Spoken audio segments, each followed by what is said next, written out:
அனைவருக்கும் வணக்கம். நாம் இப்போ ஒரு இயற்கை தாவரத்தை பற்றி தான் பார்க்க போகிறோம். அதுக்கு முன்னாடி this video is sponsored by Modi e-shopping. By Modi e-shopping application is one of the online shopping app now available on Play Store and App Store. நம்மளோட அன்றாட வாழ்க்கைக்கு தேவைப்படக்கூடிய அனைத்து விதமான பொருட்களுமே இந்த ஆப்பில் பர்ச்சேஸ் பண்ணிக்கலாம். ரேட்டும் ரொம்ப கம்மியாகவே இருக்கும். லிங்க்கு டிஸ்கிரிப்ஷனில் கொடுத்துருக்குறேன். உள்ளே போயிட்டு செக் பண்ணி பார்த்துட்டு பிடிச்சிருந்தா அந்த ஆப்பை உடனே டவுன்லோட் பண்ணிக்கோங்க. நம்ம வீடியோக்குள்ளே போகலாம். இப்போ பார்க்க போகிற தாவரம் கோவை அல்லது கோவை செடி. இதோட தாவரவியல் பேர்னு பார்த்தா காக்சினியா கிராண்டிஸ். இது குக்கர்பிட்டேசிங்கிற குடும்பத்தை சேர்ந்தது. மருத்துவ பயனுடைய தாவரம் இது.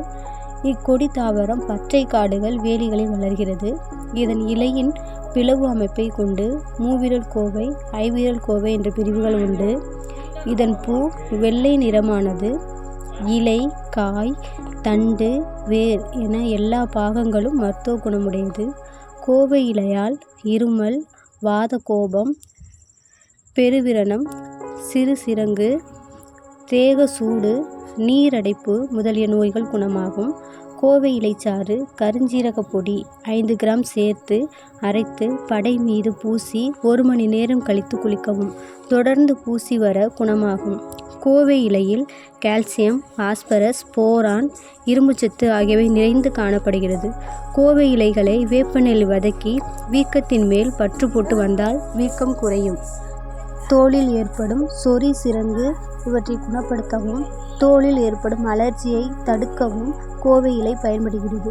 கோவை இலை, மஞ்சள் தூள், சிறியானங்கை, வேப்பிலை இலைகளை சம அளவு எடுத்து ஒன்றாக சேர்த்து அரைத்து சிறிது நீர் கலந்து மண் சட்டியில் விட்டு நன்றாக காய்ச்சி ஆறிய பின் உடல் எங்கும் பூசி ஊற வைத்து பின் குளித்து வந்தால் சொறி, சிரங்கு குணமாகும்.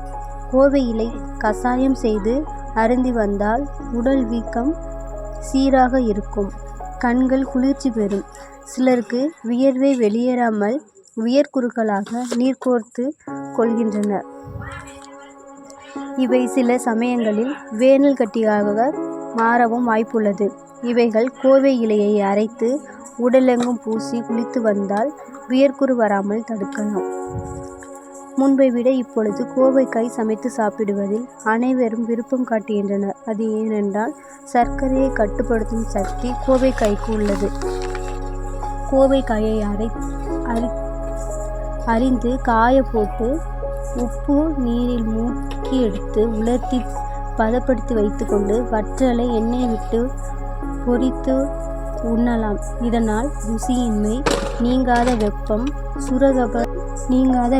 சுரகப தோஷம் போன்றவை நீங்கும். தேங்க்யூ.